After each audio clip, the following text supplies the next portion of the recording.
the living dead, the dead who live on living flesh.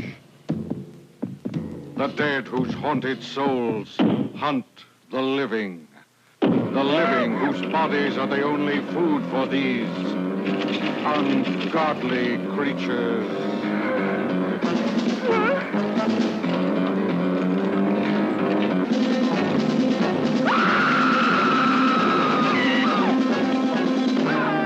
Night of the living dead. A bizarre adventure in fear. An experience in shock, more shattering than your strangest nightmare. Night of the living dead. A night with the dead who cannot die. A night of total terror.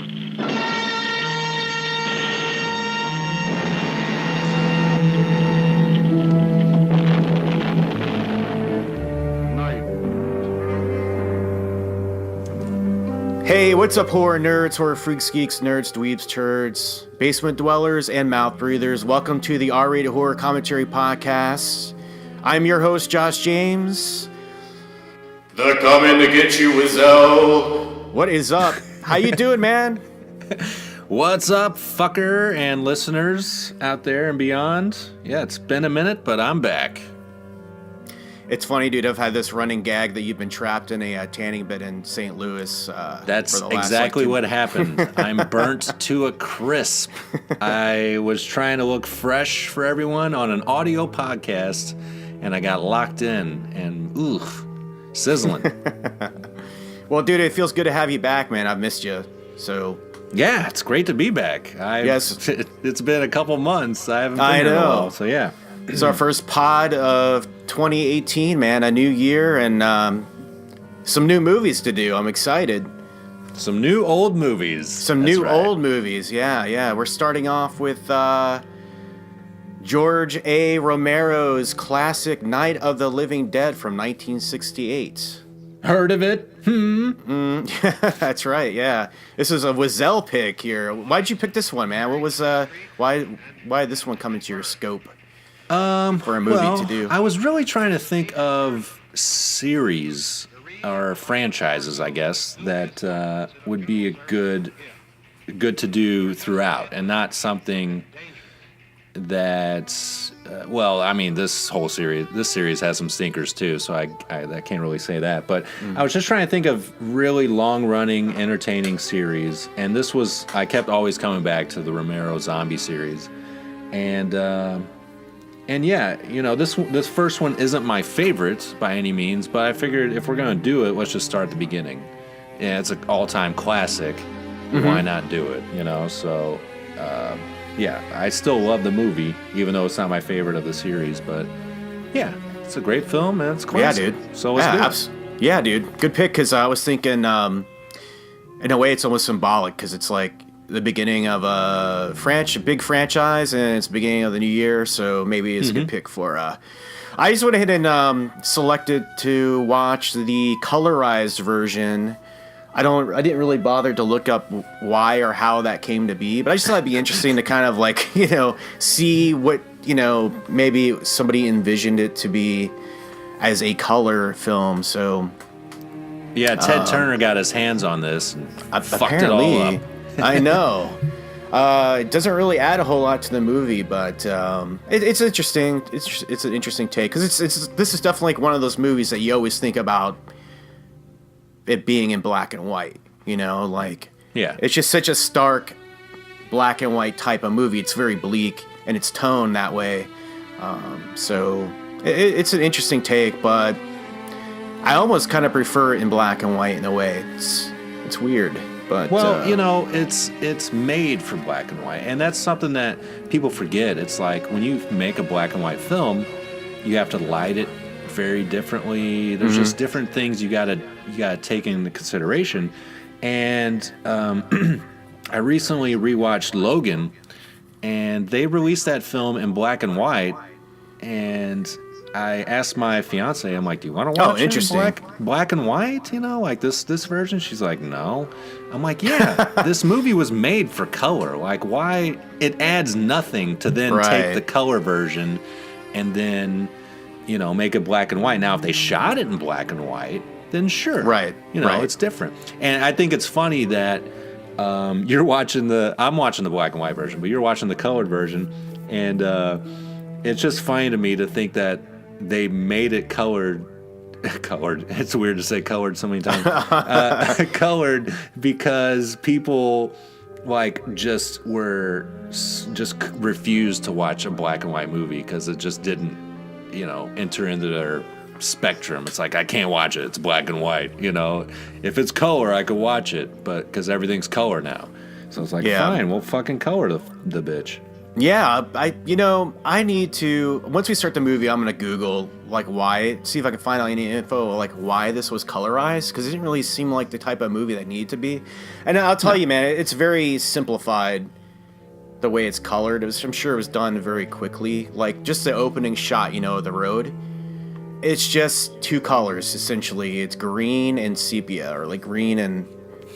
It looks like we're in Ireland, basically. It's like green and tan, and that's it, you know? There's hardly any shifts in the tones at all. So, anyway, this movie starts off right away. There's no production house title cards or credits. It just starts with that fantastic fucking music, which is I don't know. I just love that opening score. It's like if you're cruising through the TV channels and you come across this on cable, it's like once you hear that, you have to watch the movie. It just lures you right in. But yeah, so we're just zeroed out, and we're just gonna go ahead and start the movie, I guess. So everybody knows that you're the guy that counts it down. So why don't you go ahead and just take the reins, man. Do your thing. Know, they called me Mr. Countdown in high school, and I never understood why until right now. So this is great. Okay, so I'll say 5, 4, 3, 2, 1 in a slower cadence, and as soon as I say 1, that's when you press play, and we should be synced up, and we can watch this sumbitch together. So here we go. Oh yeah. 5, 4, 3, 2, 1. Oh, yeah, there's that music. Holy shit. I'm telling you, man. Hey, yeah, it's good. You're going to be really shocked here in about 5 to 10 minutes when you realize that one of the main characters is black. You couldn't tell that in the black and white version. Yeah, right?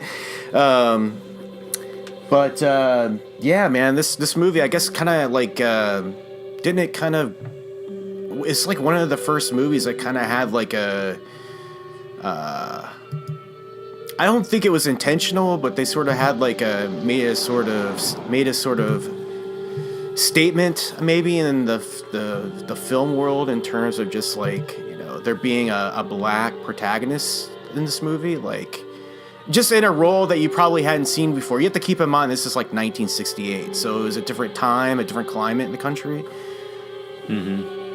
Yeah, which is hilarious in that when you hear Romero talk about it, he's like, he was the best guy for the job, you know? He's like, the race has nothing to do with it, which is that's how it kind of should be. Completely unintentional, but it was just sort of roles like that hadn't really been given out to, black people yet, and it was just kind of a groundbreaking movie. I think that's one of the aspects of why this movie is sort of held its own all these decades, is because there's something kind of unique and special about it, I mean, not that it was some big politically charged movie or whatever, but it was just it was groundbreaking in pop culture, but also in maybe sort of a political way too, unintentionally. But it doesn't hurt the fact that this is a public domain movie by accident, and I'm assuming it got more airplay because of that. I don't know. I remember seeing it on television a lot, and I thought that was kind of why. Yeah, I mean, that was a huge blunder on Romero's part. I can't believe he did that. like it. Well, I mean, this is one of their first movies, and it's surprising because so many people's first movies, are terrible. And, right. And this one is still rewatchable. So kudos. And even Romero, some of Romero's other films. I haven't even watched some of his other earlier films because I watched the trailer and I'm like, nope, that looks bad. Yeah. Like I watched the Crazies trailer a month ago because I've always wanted to see it because I love the remake. But the trailer made it look so boring. I was like, no, doesn't look interesting. Yeah, I was going to say that he's definitely made some stinkers, you know? Yeah. I mean, I think all directors, they make enough movies, have made some stinkers. I mean, even freaking Spielberg has made some bad movies, but, oh, yeah. you know. The Lost World, Jurassic Park. Oh, yeah. Hey, watch it again. It's not good. Not really, no. I'm surprised he made that one. I mean, it doesn't really, you know. I guess maybe because Jurassic Park was so huge that maybe he felt like obligated to do it, but Like or he got pressured by the studio. Yeah.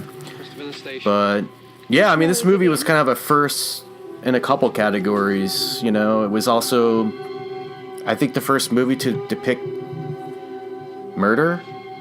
I don't know. I wrote that down on my notes. I'm going over like my Romero notes. Really? There's no way. First filmed in Pittsburgh. I think it was the first movie that depicted a black man committing murder on film. Oh, okay. That could be. Yeah, because that seems more believable. Yeah, I think that's what I wrote down here. And then first film coming out of Pittsburgh, filmed in Pittsburgh. So yeah, you know, Savini was supposed to do the effects in this movie, and he ended up getting called away to do photography in the Army. I guess he got drafted in and ended up doing that instead. Interesting. I wonder what happened to the one. Yeah, it's crazy because it's not really that effects heavy. There's a couple of moments, but yeah, as far as like, you know, the actual zombie look or gore or anything, it's surprisingly light. It's like, films. I mean, they just like caked on some like oatmeal on people's faces and used like chocolate syrup for blood, you know? I mean, it's like, it's really essentially non-existent, but, you know, oddly enough, it just seems suiting for this movie. It doesn't really bother me, you know? Oh, no, it's fine. It's perfect. It's more about the tension and the, you know, just the unknowingness of what's happening, essentially. Yeah. It's just a creepy movie. They made his tie pink, that polka dotted tie. Is that right? Yeah, they made his tie pink. Holy shit! In case you were curious. Oh my god! Hey, nice pink tie. Church, huh? What's his name? Yeah. I already missed it. I haven't seen you in church. I should turn on the subtitles. Yeah, right. Not much. And they made the church. car like flaming pink Do you too, remember which when was an the odd lights choice. were small Yeah. when we were out here? It was from right over there. Now, I jumped out at you from behind. I hope no one put on the Night of the Living Dead the 30th anniversary edition. And Josh, I don't know if you've seen that movie, but it is an atrocity because John Russo, one of the screenwriters of this film, 30 years later took the movie and added scenes to it. Oh, really? Hey, you haven't seen it? Okay, don't ever watch it. I have. I didn't even know about it. So I'll have to It's check terrible. that out. Really? Check it out for just to see what they did. But he basically bookended the movie with new scenes, and then I think he had like one or two scenes in them. Yes, and it's filmed in like the late '90s, so it clearly doesn't match. He got the same actor here. The zombie guy here, he brought him back 30 years later to play the same character. Looks nothing like him. Did he have a walker? It's fucking terrible. Yeah, essentially the opening shot is this guy's funeral and him getting up and like killing the Reverend and then like wandering through the graveyard to meet these two. And it's garbage. It's absolute garbage. One of the best things about this movie is the way it starts and the way it ends. I know. I don't know what that guy was thinking. the kind of jilting ending to this movie with where it kind of freeze frames and like you're just kind of like, oh, it's great. You know, it's unnerving, you know, because you feel like, you know, like you're getting a glimpse in time or something. Like you're getting like, there's just those weird photographs or something, and the way they do it, I really love that. It's like something like really unique. Well, especially after everyone dies. Yeah. You know, and it's just like, oh, you feel terrible, and then you see everything else continuing on, and it's just like, oh my God, I feel fucking terrible. Yeah, it's great. This stuff is pretty. When did you first see this movie? Oh, geez, man, it's hard to say because it's just been around all the time, you know. So I definitely never went and sought it out. It had to have been on like Monster TV. Vision or something, you know, Yeah. like one of those types of things, like TBS or. There's a zombie using a tool. I just got to point that out. People get pissed on the later movies when the zombies can think and use items and shit. It's like, dude, it's in the first fucking movie. Oh yeah, dude. I mean, I noticed that too when I was rewatching this. I was like, tools. That's interesting. And it's always been there. There's later on, I think one of them uses like a piece of wood to bang on a door or something too. It's like, yeah, and the little girl uses something to kill her mom. You know, it's like, oh yeah, that that tool on the wall or whatever she grabs. But yeah, I saw this pretty young. I want to say, but somewhere between 7 and 9. You know, when it was on TV. And if you've heard me talk about my young viewing habits as a kid, it's credited to my mother, who just loves horror films, and I remember watching this with her and her doing that line of "They're coming to get you, Barbara." Mm-hmm. You know, she's a nut. This is a great intro movie for a kid, I think, in terms of like horror movies. You know, like. Yeah, I think so. It is scary. But, it's pretty dark, but it's not traumatizing necessarily, I think, you know? I mean, I guess it really depends on the kid, but I mean, I was watching like, you know, Friday 5, Friday 6 as my first ones, which are like 1,000 times more, you know, gory or whatever than this is, so. Yeah, this has always been around, man, and I'm sure this was a lot of people's first horror movie.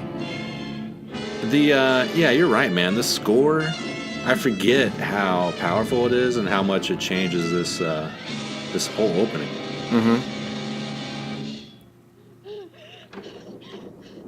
Did you like the remake, the Savini remake? I thought it was fine.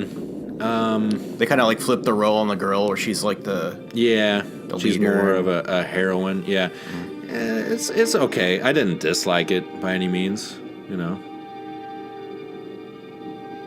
Yeah, I mean, as far as remakes go, it's, you know, it's a watchable movie. I think Revival House did commentary on it, so I rewatched it, and I was like, yeah, this is not a terrible movie. It's just, it's so, I kind of think of it as very, like, divorced from this. You know, it's like because this movie's so old, and that was a pretty modern movie in the 90s, late 90s, I think. Or is it early 2000s? I can't really remember. But it was like 90s, yeah. Yeah, so there's such a distinct difference. It's just basically, you know, sharing a basic plot line, but it's good. It's a good movie. Yeah, you can watch it, and the gore effects are awesome, of course, because it's Savini, but... Yeah, I think that is probably the main reason to watch it. It's like just this film with added gore, essentially, kind of. I mean, it doesn't change really anything except for what you said. So, yeah, I think that's like the major draw. Holy shit! Little Evil Dead moment there. Yeah. A lot of people hate on this next like 20 minutes because not a lot happens essentially, but I kind of like it. I like seeing this woman like just, I mean, because how would you react to this scenario? It's like, you know, it's like the fight or flight scenario. And, I don't know. I think all this stuff makes total sense to me because it's establishing like character. You know, you're just experiencing what's happening with the character. And so, I mean, that's kind of, I think, you don't need shit happening constantly in a horror movie. It's like sometimes it's nice to sit with a character and feel their terror a little bit, you know? Like, so those people are crazy. Yeah. I mean, maybe later it gets old whenever Ben comes in. I think that's his name. And he's trying to talk to her and she's not saying shit. Yeah, maybe that's a little more. Oh, it's night now. Oh, yeah. Yeah. I never noticed that before. It got dark really fast. Yeah, really fast. There's some really bad editing cuts. I don't know if you've noticed that, but I just noticed like a couple last night when I was watching it where I was like, oh man, that was a hard cut. Like they must have had some like film spoil or something. Like they didn't have or maybe it was just, you know, first time directorial mistakes or something. Yeah. But you know, I mean, it's nothing too jolting, but you definitely notice it if you have an eye for that kind of things. You know, it's just a little bit of continuity error here and there, but it doesn't really, I don't think, matter too much in a movie like this, you know? Yeah, I mean, this movie is not that far removed from a student film, essentially. Yeah. I think Romero and I think, what was his name? Russo? Yeah, the guy who made the 30th anniversary edition. Yeah, right. I think when they came together to make this, I think they'd only been doing commercials or something before making this movie. So this was their first movie out of the gate, you know, and I guess they decided to go with the horror genre.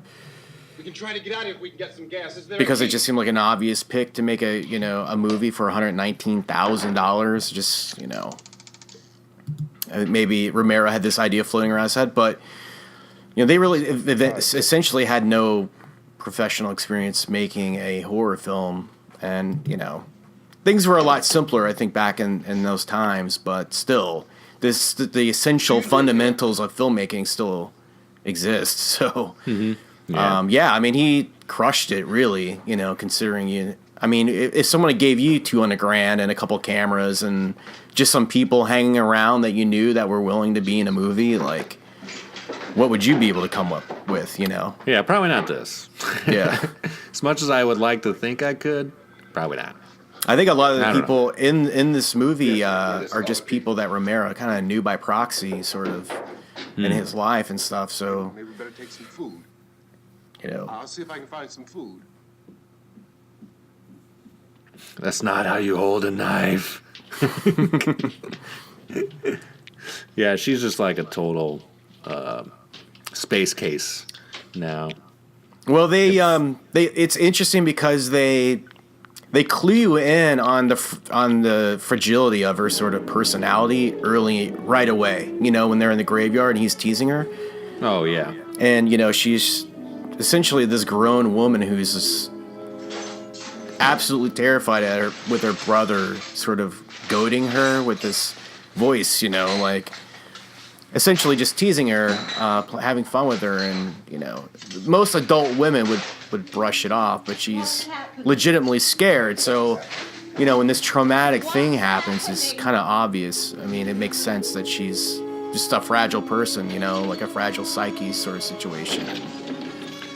It's ironic. It's great. It's an ironic moment when he's the one that eats her. Two of them. Later in the movie, you know, like, oh right, that's a beginning, middle, and end of her like little story arc, which was really cool. I thought, you know. Have you seen any more around here? I can take care of those two. Well, what you just made me think of was that they go to see her parents' grave, right? And I don't know if it's established how long they've been dead. I mean, I guess it's been a couple years at least, and she's early 20s. You know, she's still very young, so that could be a big source of her mental, you know, state. Oh, that's a good point. I hadn't thought that. Yeah, maybe her parents died. Her brother's just an asshole, you know. Yeah. Oh yeah.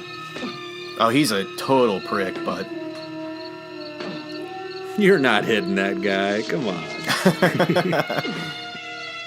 That's like the slowest swing.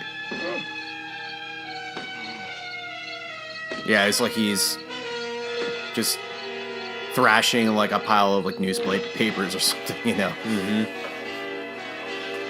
But this stuff's good, like, you know, this. Yeah, It's very simplistic, you know.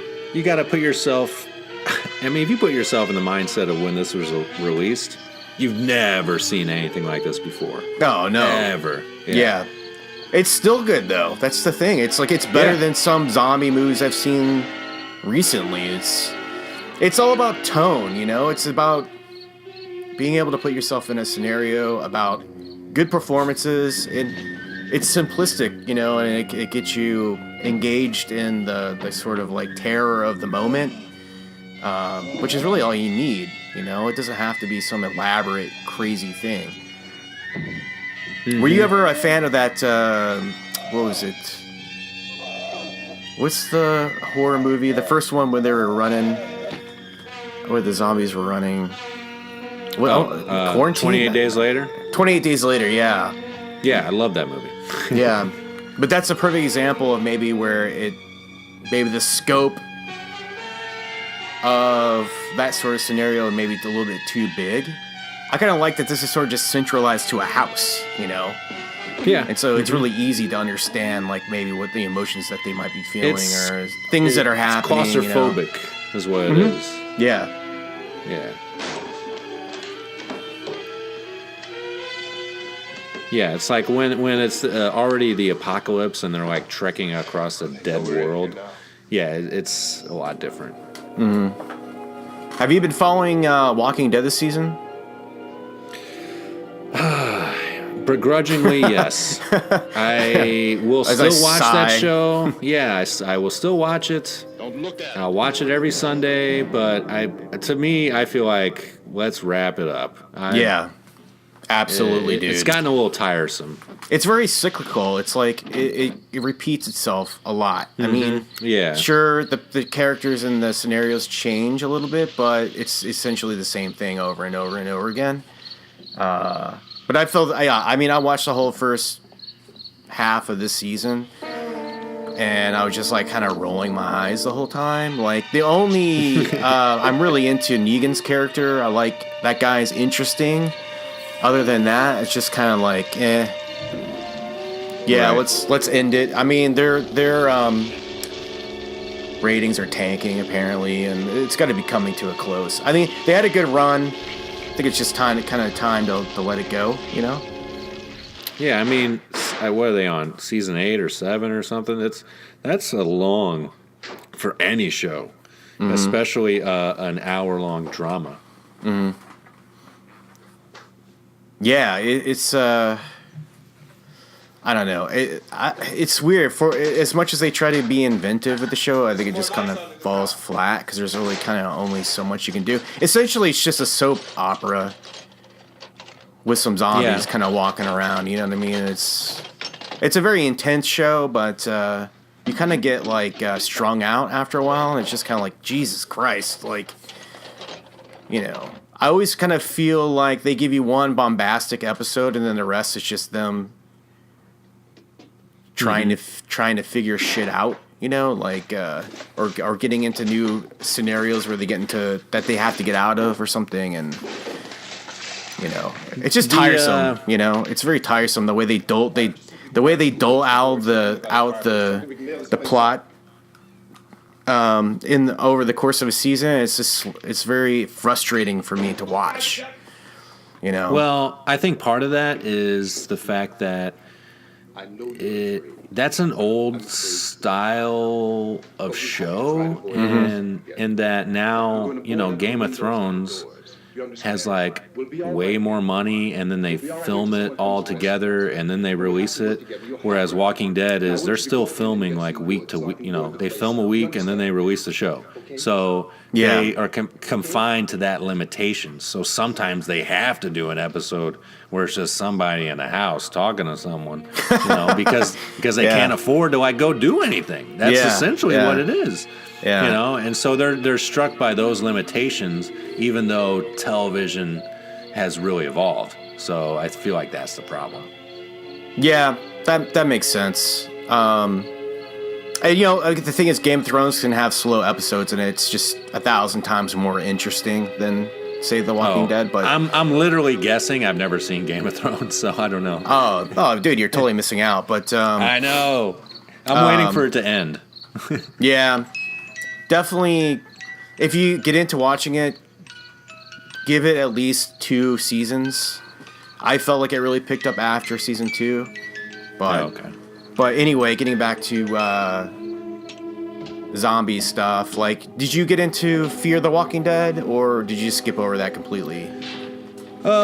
We watched season 1, and I want to say half or all of season 2, and then it was kind of like, at that point, my interest was already starting to wane on the regular Walking Dead, and so it's like, I can't do 2 of these shows, essentially. Yeah. So it's like, let's just cut this one off and just watch the other one. Exactly. Yeah, the whole season 3 went by, and I didn't even realize it. Mm-hmm. Like, somebody mentioned it on Facebook, and they were like, "Oh, season finale of season 3, Fear the Walking Dead." I was like, "Jesus, that already happened," and I wasn't even paying attention. So too busy watching other things and recording podcasts to even care. But that's like I actually, in some ways, felt like that show was more interesting than The Walking Dead, because maybe they weren't confined by the comics, so they were able to just have more creative writing, freedom. But it's just too much Walking Dead stuff, you know what I mean? It wears you out, I don't need that much zombie in my life, so. Yeah. It's a lot to have a zombie thing every week. Mm-hmm. Yeah. Everybody's like shitting their pants over Carl dying, supposedly. Oh God, no! Well, God, think that should have happened years ago. I know. I was just gonna say that fucking he can't brat. Act. Yeah. He looks terrible. It's like just get him off the show. Mr. Morose sullen. I was like, get rid of that fucking hat already and get a goddamn haircut. Yeah. Jesus. Yeah, it's like, dude, you're like 18 or 20 or something. Like, really? You would not be no kid would be holding on that long. Mm-hmm. He's like, but this is the hat I wore when I shot my mom or whatever. Yeah, you'd think eventually he would have taken the hat off, but I don't know, man. I'll make it through. What is it? The next 6 to 8 episodes, and then I'm done after that. I don't think I can stomach much more. It's tough. I love this shit. He's talking to her, and she just ain't saying nothing. And then finally he snaps. I would get tired of her shit too. It'd be like, God damn, can you just... There's one scene where he's asking her a question, and she's sitting on the couch, and I was like, you just can't even fucking nod? Yeah. It's like, just nod. She's just completely disassociated from the situation, living in a fantasy world. It is fucked up. It's like, there's like people just attacking us. It's strange. And her only, her brother was probably her only person in her life. Her parents are gone. Who knows? She's not married or anything. Her strength, Yeah, exactly. So, that was the only person, even though he picked on her, that she could lean on. He's gone. Now I'm in a strange world altogether. And her just reaction is to shut down. Yeah. I don't know. I think it's really interesting. I like the fact that her character does that, Yeah, it's good. Yeah. If she was just hysterical the whole time or something, like in a character like in Return of the Living Dead or something, it wouldn't be as effective. I think it makes it I think it makes the movie more creepy that she has completely fragmented, her mind's shattered by this traumatic thing that's happening, and it's a nice juxtaposition too between her and this guy, who's the Ben. Yeah, Ben, he's the obvious the strong character of them all, and the one that you think's going to make it out of it alive. The one guy who's probably going to survive it, or sacrifice himself at the end. Does Tony Todd play him in the remake? I think it's somebody like that. Wasn't a sign of Let me check Or maybe it it's out. fuck, who's that other guy? David Cross? No, not By David now there were Cross. no more secrets. Did you say David Oh. Cross? Yeah, no, David. Shit. I was alone. Hang on, I'm guy. looking it up. 50 or 60 of those Oh, there's nothing I love more on a commentary than just speculation and hosts not knowing shit. Oh, that's me to a T, man. That's what this show's all about, you know. Just plowed right through them. Yeah. It's funny because No. occasionally in the only comments that I ever get on the YouTube channel is corrections on stuff I've gotten wrong. Yeah, you're right. You got it. It was Tony Todd. Your initial, Candyman himself, yeah. Candyman, yeah. Because I remember that movie, he gets bit and he dies in the basement, right? It's different than this one. Yeah, right? they change it. They change it up a little bit. Johnny and me. Johnny. This guy's name is Dwayne Jones. Dwayne Jones. Dwayne Jones, To put a wreath on my distant cousin of Indiana Jones. Let's see. Wow, that is amazing.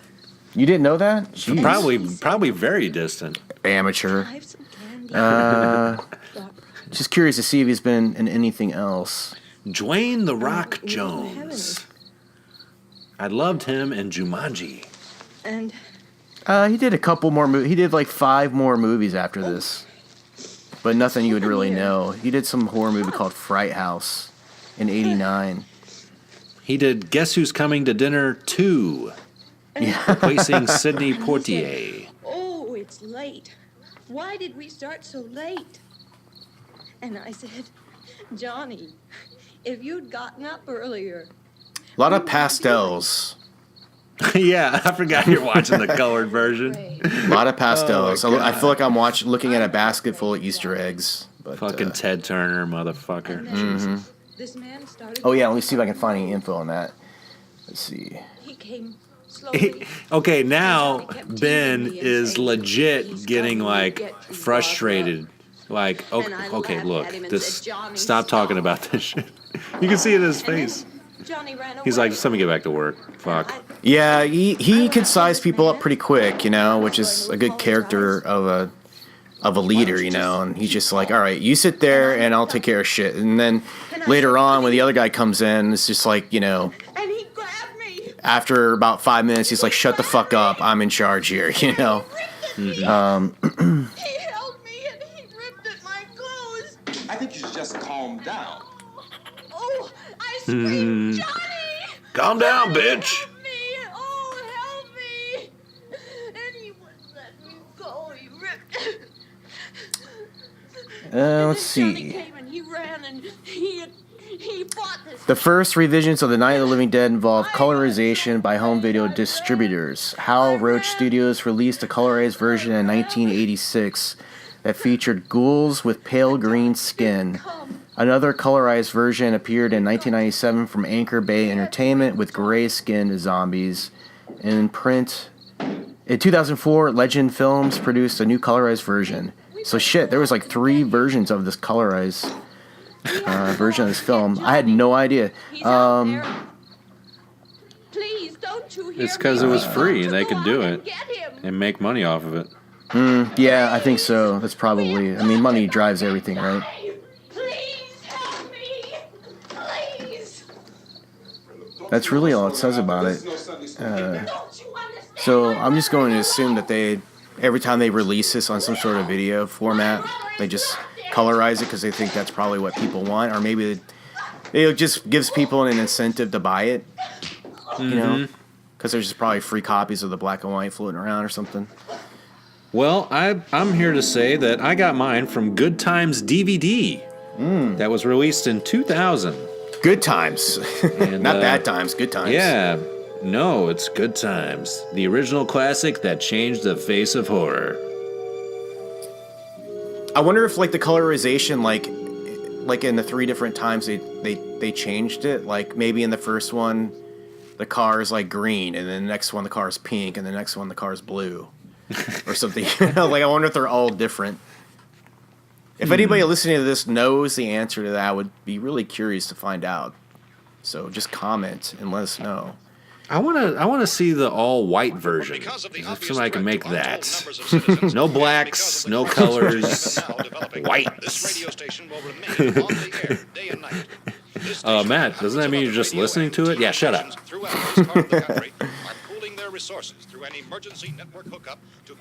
This is always a staple of these Romero Dead films is the radio, the television, the people giving you information. Oh, the exposition may or may not be actual, factual and stuff is always cool. I mean, the second movie just starts in a fucking TV studio. What was the one he made that just totally stonks? Like the one about where there it's like found footage or something. Like I think I've only seen like half of it. That was Diary of the Dead. Diary, and yeah. You're right. It is not very good. Yeah. Not at all. It's the story is actually okay, but it's the fact that he was like, I'm gonna make this fucking found footage. And it's like, dude, don't do that. Yeah, I know. Yeah. I think I watched half and I shut it off or something. I couldn't. I was like, man, this is unexpectedly bad. Yeah, well, I was expecting and would accept a certain level of bad, but that was like, just like any ordinary shitty movie, Right, yeah. But did you see Survival of the Dead, the one he made after that? I haven't seen that one yet. Are we gonna do that one too, or is that one? I'm fine with doing it. It's also very bad. Oh, but not in a good way, huh? Just terrible. Yeah, the first 30 minutes, like, okay, all right, I'm getting this, and then like some things happen. It's basically a Hatfield and McCoy situation on an island. Yeah, but with zombies. And yeah, it's like a family feud, and one of the families wants to keep all the zombies so they can be healed, and the other doesn't. So it's pretty heavy-handed. It's not as subtle as these first few movies. Yeah, well, it's not like you can really repeat genius. It's just one of those things.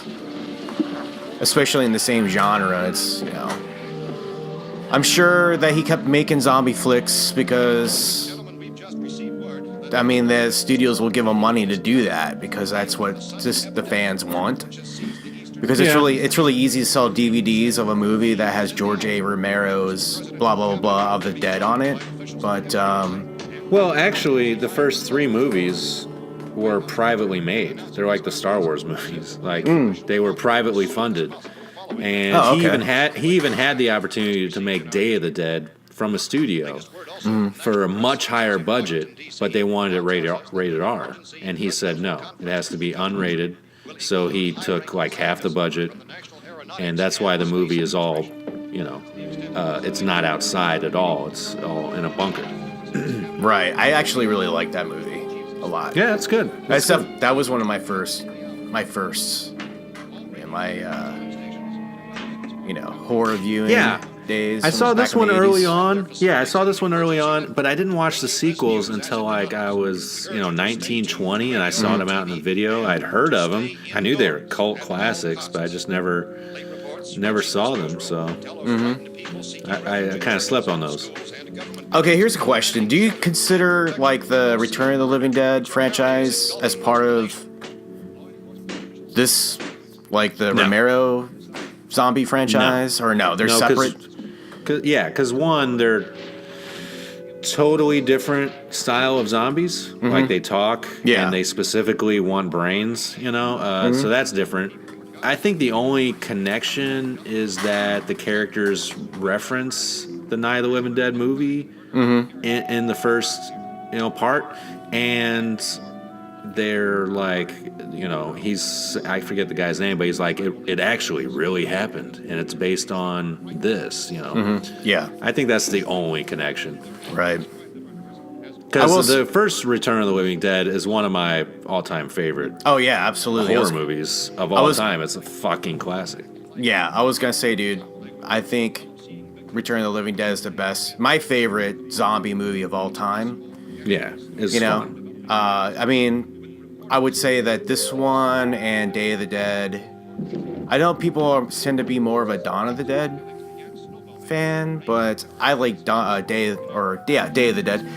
Probably the most out of like Romero movies, but Return of the Living Dead, man, that one, I don't know. Oh yeah, it hits all the points for me. Plus, it takes place in Louisville, which is my hometown. So. Oh yeah, that's right. I forgot about that. Of all places, like why did they pick Louisville? That's interesting. But. Yeah, just random.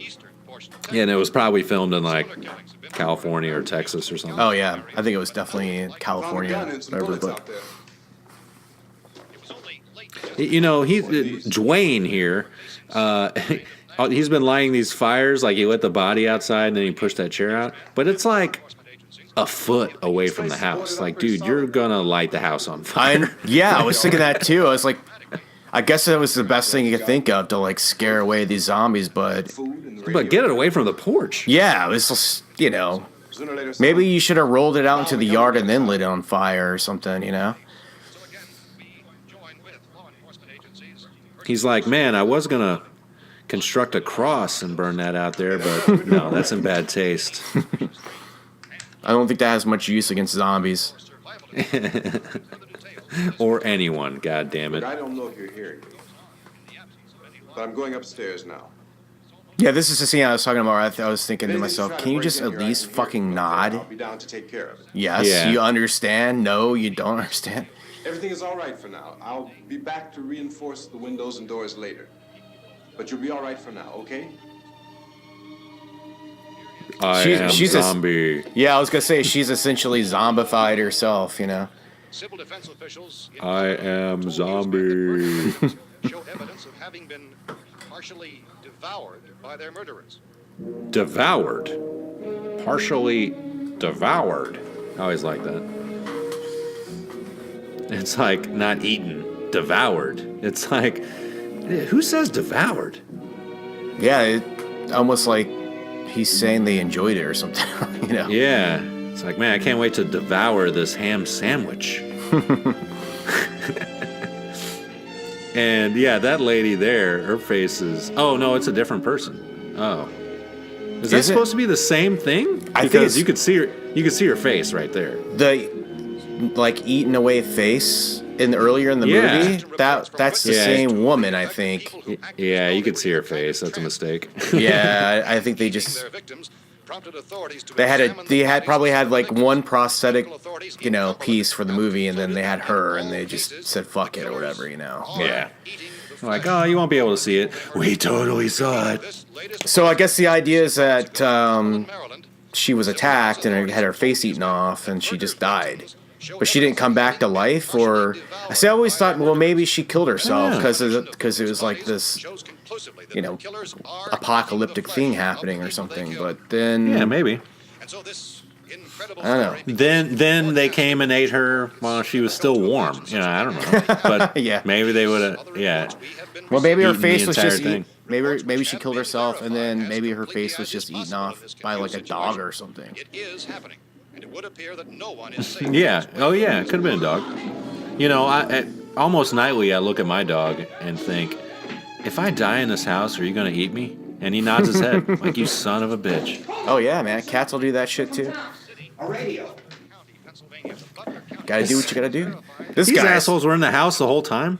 Yeah, hiding out in the fucking basement, man. Fuck these fucks. This guy is a first-class fucking douche, man. Oh, yeah. He's classic. Ben put up with this shit a lot longer than I would have put up with it. Especially if I was holding a fucking rifle in my hand or a fucking crowbar or something. Mm-hmm. Look, it's kind of hard to hear what's going on. That guy's shirt is bright fucking red, man. I mean, like, bright red. Same color as the car, essentially. There were more. The racket sounded like the place was being ripped apart. It's like the tipping point between pink and red, essentially. It's just bright color. It would be nice if you get your story straight, man. All right, now you tell me. I'm not going to take that Come on, kind of man. chance when we got a safe place. We luck into a safe place, and you're telling us. I like how he we still got gotta his risk our tie lives clip just on. because somebody might need help, huh? Right, yeah. All right, why don't we settle this? You know, this guy is wrong. They shouldn't have stayed down there when clearly something was going on. But at the same time, his plan is to, like, we go to the basement and wait it out. And Ben's like, fuck that. But it's like, that's not necessarily a bad plan. Well, dude, he I was says gonna it's the say, safest place, you know, but yeah. I was gonna say, I was thinking to myself, this guy was right in the end, because if they had just stayed in the basement, they would have lasted until throughout the night. Yeah. And so he had the right idea the whole time, because essentially they follow Ben's plan and then everybody dies. So Yeah, you're right. if they just listened to the fucking asshole, everybody'd still be alive. Unless they, the little zombie girl in the basement, like, attacked everybody and managed to overcome everybody. But Oh, right. I smashed 3 of them. I was like, well, I'll be damned. The guy was right. We should have listened to the asshole all along, man. Turned over our car. Oh, hell, any good 5 men can do that. That's my point. Only there's not going Yeah, it's tough. It illustrates that it's like a no-win scenario. Yeah. Well, what do you think? There are that many, though. Which way would you have gone? Would you gone for the basement, or would you have stayed upstairs and took your chances with the windows? With access, essentially. I think I would have done what Ben does, because at the time he's doing it, their numbers are pretty low, and you can hide out in the cellar all you want, but they could still get into the interior, you know, and that's one step closer. So I would use the cellar as like a last resort. So I think I would do Ben's thing. You think they would have come up with that scenario and been like, hey, why don't we just stay up here until it seems like things are gonna, you know, perhaps maybe take a turn for the worse, and then we can bolt ourselves into the basement? Yeah. But it's just like either one way or the other the whole time, you know. Yeah. I mean, it's just because this guy's character is so polarizing, you know. It's just like He's so aggressively a dick. Yeah. it's just because he's like terrified, you know. Like some people, that's how they. Oh, sure, yeah. Yeah, when they're like, you ever wonder like how the people that you know or your family like would react in a scenario like this, where like all their rules went out the window, and like their lives are in jeopardy? Like, how do you think like The cellar and those things get in the house, you've had it. you know, like they would respond? Like, would they do the right thing? Would they become selfish? Would they become you know, heroic? Would they become, A lot out back, too. I don't know, like craven, you know, cowards? Would they, you know, it's just it's an interesting thing, because you know, human beings, you know, when they're backed into a corner, and you know, some of them can do like crazy things, you know, out of character, let's say. Well, let's run down my family. My sister, dead. My brother, dead. My other sister, dead first. Yeah, I don't know. Yeah, but I understand what you mean. No, it's just interesting to think about. Like, you know, not specifically, but like just in general, like people around you. Like, if the world went to shit, like what would happen? You know, like, or what would you do? Like, do you ever ask yourself that question? Like, everybody likes to think they'd end up being a hero type character, but That's not everybody can be a fucking Rick Grimes, you know. Yeah. no, exactly. You gotta shoot him in the head, man. Everybody knows that. Dude, the one thing I got, you know, about going back to Walking Dead, man, is that Rick Grimes at least has become a little bit more murky in terms of his morality. Like, when he's just like fucking murdering people, you know. Oh yeah, he definitely was. He turned into Shane, which is the thing he fought against, you know, in the first 2 seasons. So yeah, it's like, dude, you're Shane, but worse now. Oh like, yeah, absolutely. Yeah, I mean, he doesn't reason with people as much as he used to, which is the one thing I think is a good sort of, you know, milestone in his character arc or whatever. I think Rick just needs to die, man. You know, maybe Carl's death can be like a catalyst for Rick's character to finally end. You know, I don't think they'll ever do that. nah. He's like the Magnum PI of the show. You can practically call the show Rick Grimes. Yeah, that's a good point. That's why I think they should do it, man, because it'd be a risky move, you know. They hand the reins over to Carol, man, because everybody knows Carol. He's insane. Some more interesting character. We've got a right. This is your house. We've got a I like how right. there was that one naked chick just walking. Yeah. There's Oh, no yeah. beating around the bush. Yeah, I just jerked off. I hope we didn't hear it. She can't plus. I couldn't bring her up here. She can't possibly take all the rap from those. He those just things said beat smashing around the windows. bush. You're stupid enough to go die in that trap. That's your business. However, I am not stupid enough to follow you. It is tough for the kid. That old man is so stupid. Now, get the hell down in the cellar. Man, it'd be really hard to not slap the shit out of this guy. Yeah.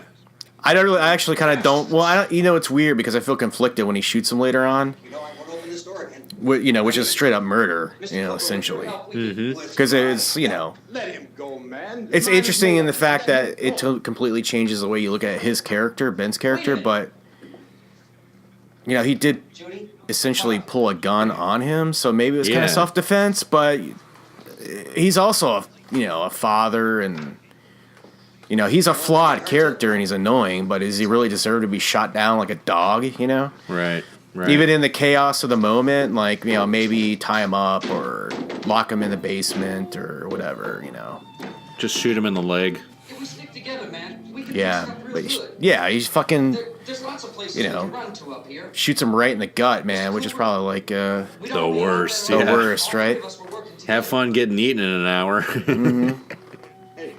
Exactly. Devoured. Have fun getting devoured in an hour. Oh, man, that's a good name for a podcast. The Devour Hour. I'm not boxing myself. Oh, there is a podcast called Devour the Podcast. Oh, is it really? Shit, way everything's Yeah. been thought of. That There's nothing original anymore. Jamie Jenkins is on that. No, how many? Dude, that girl's on like 10 podcasts or something. I think they do it a few times a year now. They don't do it regularly anymore. It's just funny because her and her husband, other people upstairs. they just live and breathe this shit like 24/7. It's great, Yeah. Yeah, but I didn't Oh, know yeah. who they were, and I wasn't about I'm to- still, I haven't given up my campaign to get her on the show. Of course not. Then. Technically, she said yes, so she has to do it. I'm gonna. Yeah. She signed that letter in blood. I read did. it. So Yeah. yeah. I'm telling you, once summer hits again and it's Jaws season, I'm gonna start annoying her again to come on and. Jaws season. See, dude, for me, man, it's like summertime is shark movie season. You know what I'm saying? Jaws season. That's right. I can't watch yeah. Jaws like in the middle of the winter. It has to be summertime. Oh, but what about Jaws the Revenge? It opens during Christmas. That's a good point. That's a good point. But then they quickly go to the Bahamas. So. Yeah, that's right. But no, that's a good point. I remember seeing that movie in the theater, man, and when he's on that little dinghy and gets his arm bitten off, like that scared the shit out of me, man. The opening was pretty good for that terrible movie. I actually think. Does anyone up there know why we're being attacked? What was the movie we were gonna do with her? We were planning. Oh, Jaws 3D, yeah, which is a guilty The pleasure. third one. Guilty pleasure of mine. Radio. With the Quaid. Upstairs, I heard a news bulletin. There's a radio Yeah, the upstairs and you Quaid. boarded us in down here? I know what I'm doing. And the Gossett Jr. too. They don't know Oh yeah. Yeah. Dude, that movie's so bad, but it's right in that sweet spot of in the 80s. Like, I don't know why, but I just love it. There was that little resurgence of 3D going on, and I don't know, the vibe's all there. It is a terrible movie, and the effects are terrible, but I don't know. I like it for some reason. It's just a fun movie. Yeah, I've never seen it all the way through. Yeah, I know you said you hate that movie, but it's no Jaws Revenge. I mean, that has Michael Caine. No, yeah, Michael Lying Caine. together isn't going to solve anything. Those people aren't our enemies. I like how he just outright says, like, I just did it for the money. Oh Yeah. yeah, of course, yeah. So I needed to buy a house, so Yeah. I mean, shit. If I was a guy, I mean, I'd probably do the same thing. It's like, yeah, some schlock, sure. I'm not getting awards anymore. Yeah, one minute he's doing like Muppets, next minute he's in Jaws. I mean, that dude was all over the place. I will say, all-time favorite movie, Michael Caine, Dirty Rotten Scoundrels. Oh, I've never seen that. Oh, are you kidding me, man? Oh, it's fantastic. Steve Martin's one of his all-time best, dude. They're remaking I think we it. even have it on DVD, but my girlfriend likes it because she's a real Steve Martin head. Mm-hmm. But I haven't seen it. Yeah, dude, get around to it. You won't be disappointed. In the basement. Mm-hmm. There's no basement in the Alamo.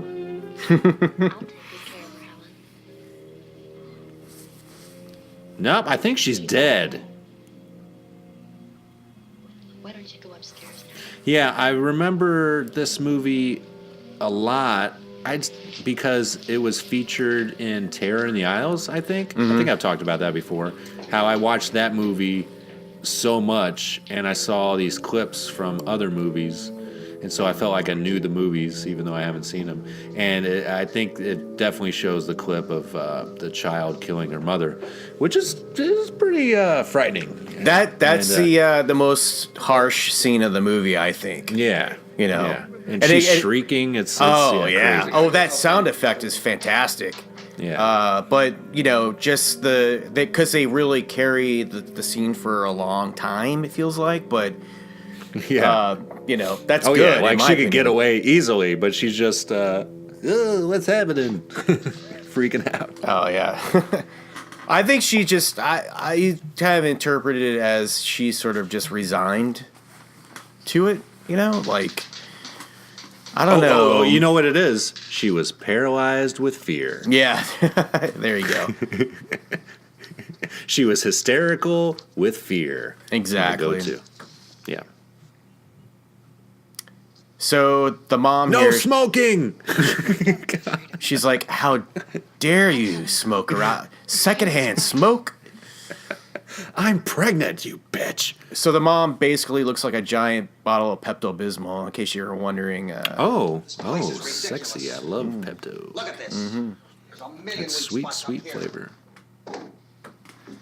Give me one of those. Well, why don't you fucking do it? Or go back to the basement. Shut the fuck up. I hate people like that. Fucking critique shit. Like, well, you weren't doing anything. Why don't you fucking hang some boards? Yeah, if you're not contributing, man, you don't really have a voice. You know what I mean? Can't see a damn thing. It's like, shut the fuck up, go back down in the basement, or That's how much good these windows are. die or something. Just... Yeah. You're making a bad situation worse, essentially. There's always like that one person that makes a bad situation worse. It's just like, dude, really? Come on. Here I have it. Drag a couple of those Yeah, chairs together. that's Yeah. what his wife just said. Why don't you do something to help someone? Mm-hmm. Instead of fucking just bitching. I mean, essentially their marriage is over. Like, she ain't fucking his ass anymore. Is there anything I can... She says somewhere along the line, like in the movie, she says, we don't have to like living together or something, but, something. I don't know. She makes a mention to the fact that their marriage is essentially just, they're in it for the kid or whatever. But They're not happy. They're not in love at all. Yeah, she can't stand him. I mean, you can tell. Different times back when divorce was like a not a dirty as word or easy to whatever. do. Yeah. of their victims. First eyewitness accounts of this Feast upon. Like these reporters, man. Devoured. Feast. Officials and newsmen at first discounted those eyewitness descriptions as being beyond belief. Should you be scared? Yes, you should be scared as fuck. Should you run? No, there is no hope. What should you do? Start fornicating immediately. Sex, drugs, and rock and roll. Yeah, it's like, fuck, I'm so tense. What can I do to break this? Hey, Barbara, get over here. Yeah, right? Returning to life and committing acts of murder. A widespread investigation of reports from funeral homes, morgues... Usually, yeah, I had a teacher in college that took a class of World War II. And they were talking about, the effects of the war on society and stuff like that. And he said something that stuck with me my whole life, and it was that organisms under stress tend to copulate, which is absolutely true. You know, it's like I'm surprised like a couple of these people aren't fucking at this point, just to break the tension. Well, it's because this movie's rated G. Yeah, right. It's not rated. Protection by armed National Guardsmen. Stay tuned to the broadcasting stations in your local area for this list of rescue stations. This list will be repeated throughout our news coverage. Look for the Carl, can you stop typing in the background? I'm trying to do a broadcast here. Jesus Christ. Yeah, dude, my mic's picking that shit up, dude. Come on, what the fuck? I know that's why I pulled in here, but it's locked. Meeting called this afternoon by the president. Since convening this conference, Let's find the key and hope it doesn't explode because we're dumbasses. CIA, Dude, I finally got around to seeing Victor Crowley last night. our space expert. Oh, But yeah, I have to it's pretty say, good. I fucking loved it. It was hilarious. So far, Yeah, to me, it's a lot more comedic than the some of the other movies. Mm-hmm. But yeah, it's still good. It was very tongue-in-cheek, but I don't know. I mean, if I find myself laughing and enjoying the gore, and I mean, you know, I had a good time watching. I was like, shit, this is actually pretty fucking funny, man. And I think they spent a little bit too much time in that plane. Yeah, and in the middle of it, I was like, oh, this is Hatchet the Plane. Yeah, exactly. Yeah, dude. I was like, they could have moved it around, you know, some different sets a little bit, but a lot of the writing was really funny. I mean, kudos to Adam Green. He had some really good, and you know what, dude? I was fucking stoked to see some really good usage of Felissa Rose finally. You know, She was really good in that movie. Oh, she was great. Yeah. Oh, she was, yeah. Primo Felissa Rose, and her death was fucking fantastic. Oh, yeah. Won't give it away. I forgot but about her. That was fucking great. I can't speak for the entire Kane Hodder was really good as always. I must disagree with these gentlemen presently until this is And I love the way the movie ended too. But, No, go ahead. I was just saying I love the way the movie ended, but Professor, you feel that there is a Oh, definite yeah. connection between the Yeah. I kind of guessed that ending, but yeah. Doctor, please. I thought we decided that is not proved yet. So Was the satellite when the satellite was exploded? the rules of this zombie world is that, like, if you're a skeleton or it just says recently dead. So it's like, I guess your body, as long as it isn't too decomposed, you can come back. Like, there's never any really set timeline or anything. yeah, it seemed like, you know, most of the corpses you see like walking around are like just newly buried or something, because there's no real. I mean, they don't go crazy with the shit like they do in Return of the Living Dead or whatever. Well, I mean, I'm sure maybe his ideas of this were more simplistic in the beginning, since it was the genesis of everything, really. I mean, he kind of created the whole modern idea of zombies with the cannibalism and all that. So, well, that's my whole issue that I never really thought about until just this moment. In that, if it's literally the recently dead, it's like, how many of those are? I know people die constantly, but in one general it's area, not like. yeah. It can't be like an overwhelming number to that you got to hold up in a fucking house in the middle of nowhere. You could probably go to Walmart and be way better off, you know, or something like that. I don't know. But you're not supposed what to would you think, about it within the last 6 months, maybe, or less than that? Yeah, I mean, I guess that makes more sense if they're coming out of the earth. Mm-hmm. You know, if they could actually get out, which is, I think, unless you're, you know, Uma Thurman in Kill Bill, is almost impossible. Yeah, that's a great scene, by the way. I don't know. It's just totally a thought. Yeah, oh yeah, I love it. It's just a thought. It occurred to me. It's like, I feel like this would be an easy epidemic to get around. Yeah, I mean, I don't know. You have to think about it. I mean, you never see them in gigantic hordes. You see them in maybe groups of 10 or 12 at the most. So if you think maybe in a population of like a few thousand, that's possible. Did she ask for me? You know, if they're drawn to like the sound of a gun or like the sound of a truck exploding or something like that.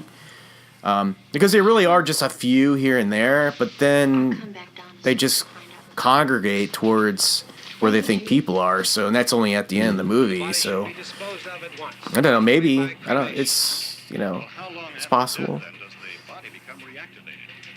But it does make it seem like they're kind of in a rural area, though. Rural area of Pittsburgh. Mm-hmm. Yeah. The bodies must be carried to the street and burned. They must be burned Burned. All this stuff is good too, man, because like they could have easily made a horror movie without this kind of stuff.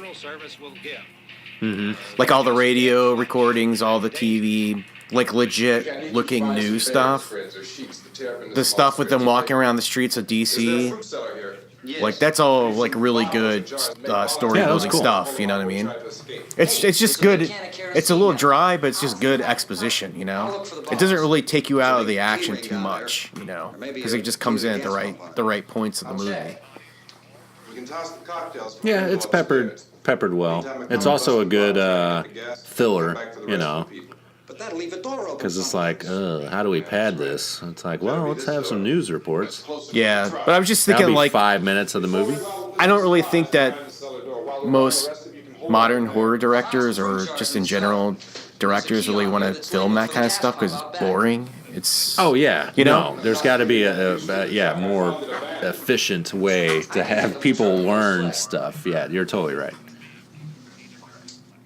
Yeah, I mean they could have just had some like peripheral character just say some exposition or something and just be done with it, but they went that extra mile to actually make this newsroom thing, which I thought was really cool, you know, because it not only does it give you like the like an idea of like the scenario or the context that they're in, but it also it gives you the information that you need, you know. So and it shows in more a of the realistic scope. sort of Like way, you said, they were interviewing people in DC, which I'd forgotten. And so there's a little bit of like the scope. Yeah. Like they're the politicians on a bigger scale, then you get the politicians who are on the smaller scale, like the police chief and all that stuff too, like a little bit later on. And I don't know. That kind of thing takes a little thought and a little planning, and you wouldn't think that Romero would, in the position that he was in, his first movie coming out, like would have bothered to do that, but he did, you know. So all you get is a recorded message. I don't know. I think that's another aspect that kind of strengthens this movie, you know. I'm just a fan of it. I don't know. I like the guys giving you deadpan information about people eating people. You know?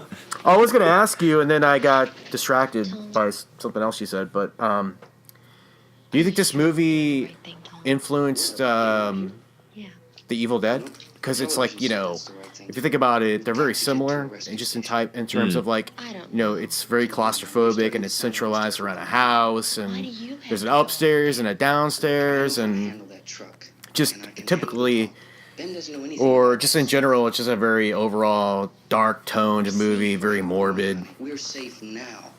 Or do you think it's just a coincidence?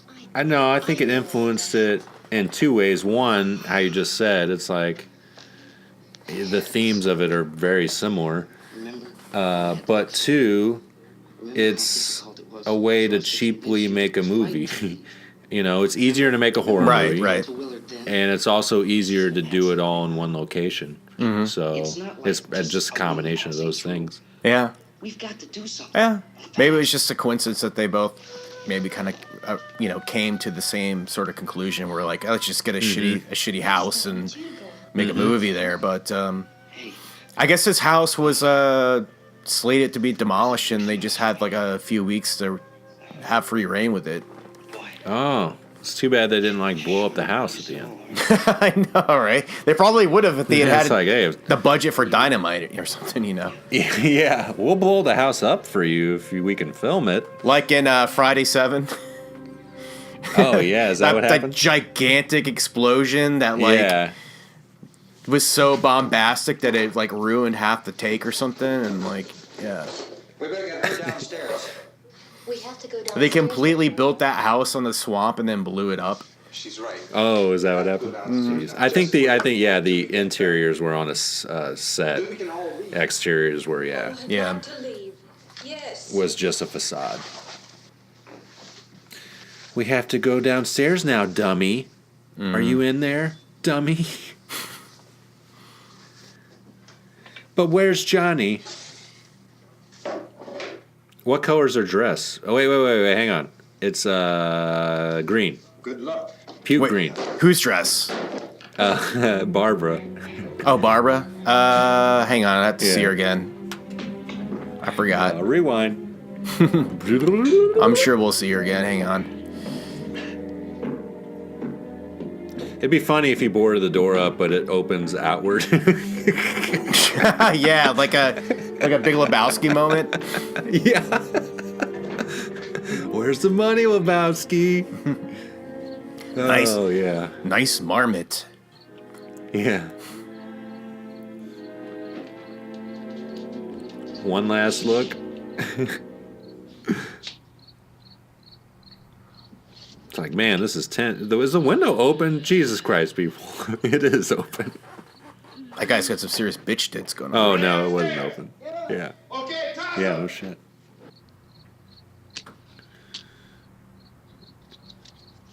All right, let's try and figure out where these people were when they died. That guy was at a toga party. He must have come from a really poor family. All he could do is wrap him in a sheet. Yeah. Maybe he was Yeah, maybe he was like part of a cult or something, you know? Oh, yeah. Maybe the cult started this whole thing. Yeah, maybe. It's never really explained.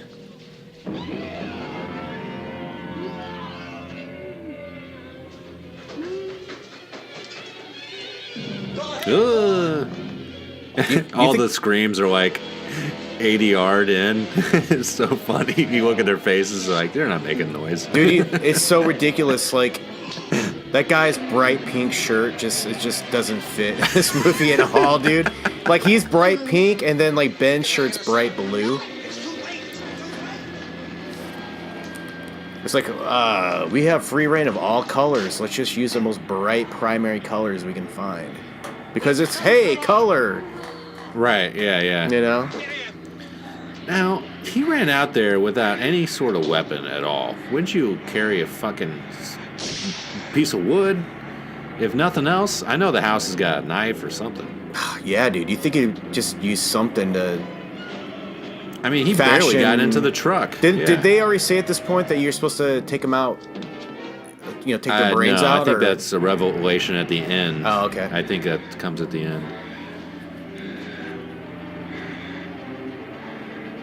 Hurry up, guys. It's getting crowded. Yeah, they totally botched this, man. They fucked this up big time. Yeah. Yeah, he's like, man, I wasted all that moonshine. Yeah, right? It's kind of like daytime now, a little bit. I guess it's like dawn, but it's still night? I don't know. Oh, really? It just seemed pitch black to me. Oh, now I see it. Yeah. Okay. That's what I mean. Some of these cuts are a little... Yeah. A little out of order, you know? That's a really difficult thing to pull off in film. That I've realized over the years is like to transition from night to day. Mm-hmm.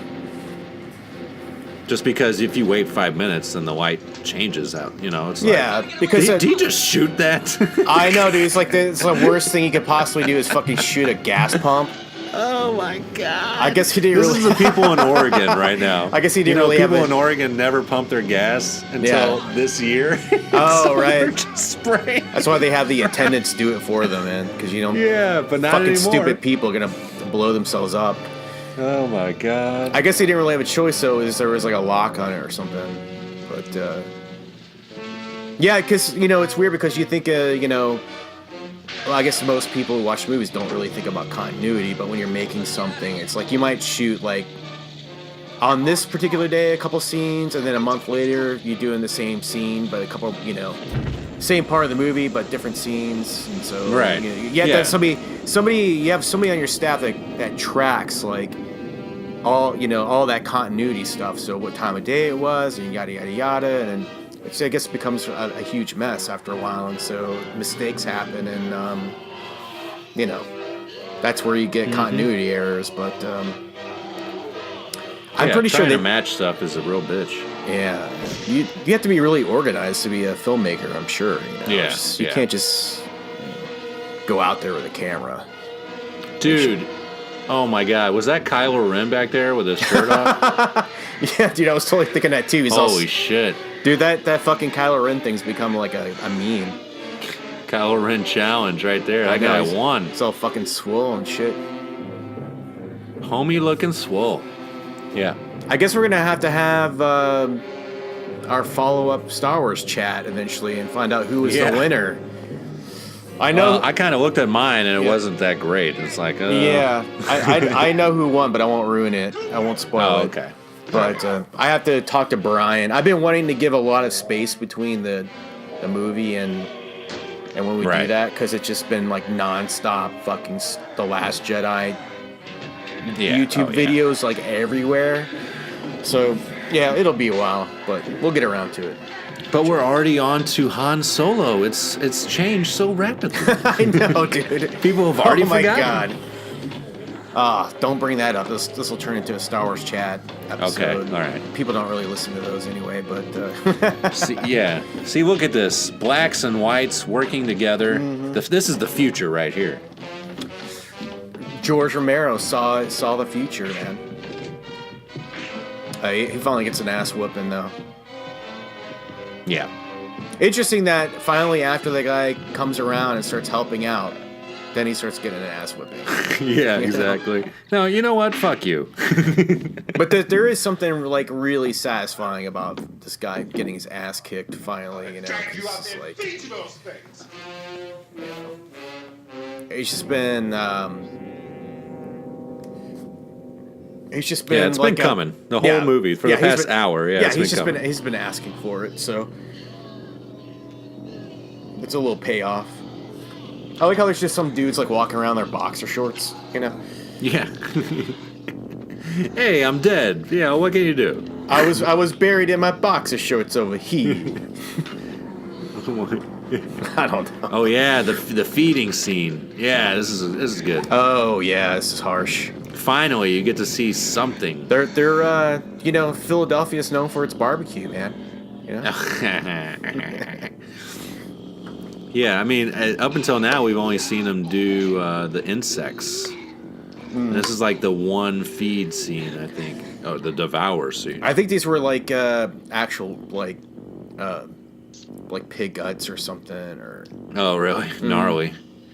Yeah, that would be pretty disgusting, especially the intestines. Ugh. Yeah. Oh, yeah, that looks like a liver right there. Yeah. There's a little bit of gore effects, a little bit of latex. You got him killed, motherfucker. Save me the neck, Clark. Yeah, right.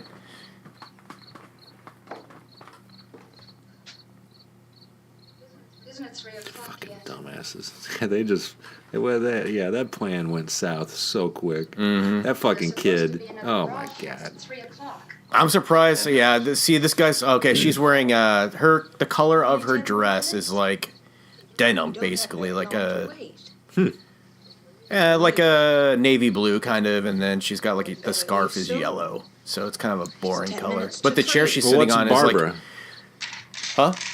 Oh, is that who you're talking about? Yeah, Barbara? I'm talking about Barbara. Okay, Yeah, I see. I think we're a little off from each other. Oh, but okay. Yeah, she's the couch she's sitting on is purple, but the wife of the asshole, her dress is like pink as pink can be, bright pink. Just trying to get to a motel before dark.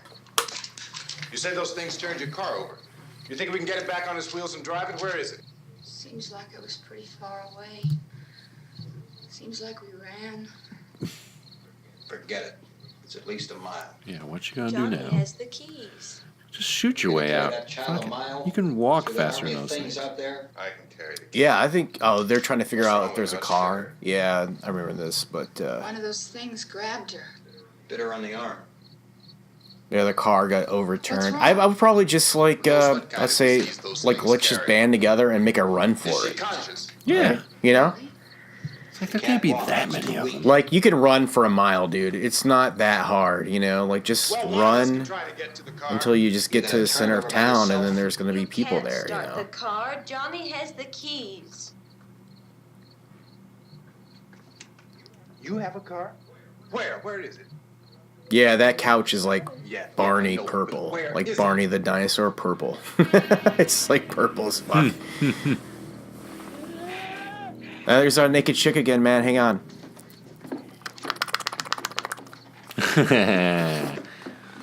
No, I can't come back that quickly.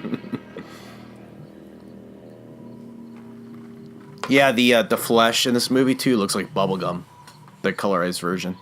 Monitored closely by scientists at radiation detection stations.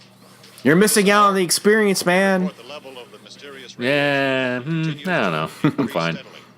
So long as this situation remains, government spokesman warn that dead bodies will continue to be transformed into the flesh-eating ghouls. All persons who die during this crisis, from whatever cause, will come back to life to seek human victims unless their bodies are first disposed of. Ghouls, they call them. I actually like that. Like they call Yeah. them ghouls, you know? Such a search and destroy operation against the ghouls. Yeah, it's This cool. one conducted by Sheriff Because they went from like Conrad, assassins Pennsylvania. to ghouls, you know?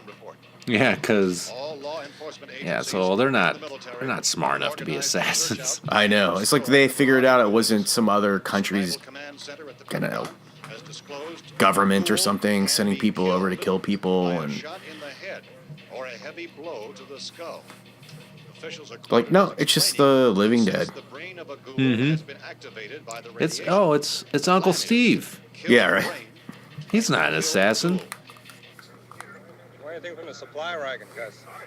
No, This guy's fucking. He's in a suit, but he still has like a fucking bandolier on. I know. What is he, fucking Chewbacca over here? What the hell? Heads clashing a little bit. Things aren't going too Like, bad. dude. Men are taking it pretty good. You're gonna fucking mess up your Sunday best, bruh. Do you think we'll be able to defeat these things? Well, we killed 19 of them today right in this area. Those last 3 we caught trying to claw their way into Dude's the got shit on shed. control, Must have man. thought somebody was in Yeah, there. okay. And then he's going We around heard 'em killing making all innocent kind of noise. people. We came over and beat them off, blasted them down.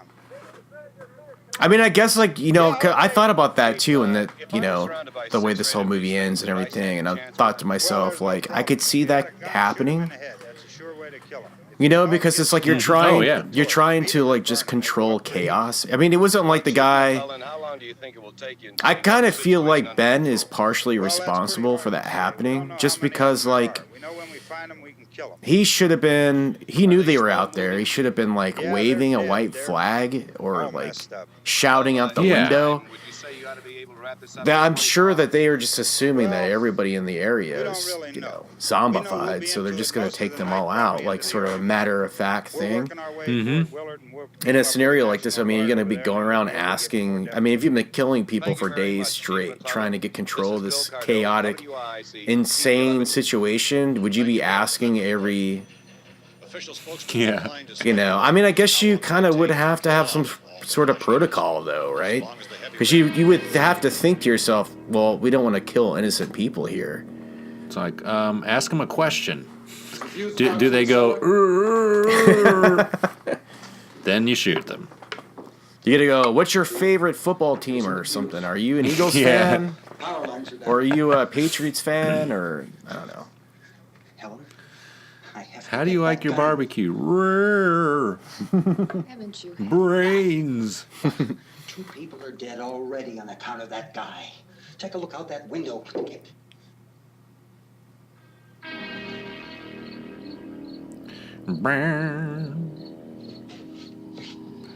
What's happening? They're coming.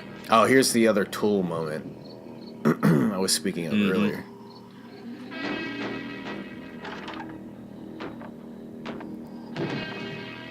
shit about to get crazy. Yeah. Somebody's going to get ripped in half. Oh, wait. Probably not this movie. That was like that effects guy for that. Dude, the Day of the Dead moment where that happens is like one of my all-time favorite gore scenes from a movie ever. Choke on him. Yeah. You know. That's good. So, just awesome. We got to do that one, Day of the Dead. Yeah. I would really like to go back and look into that movie and get, learn some more about it and find out the story behind it and stuff.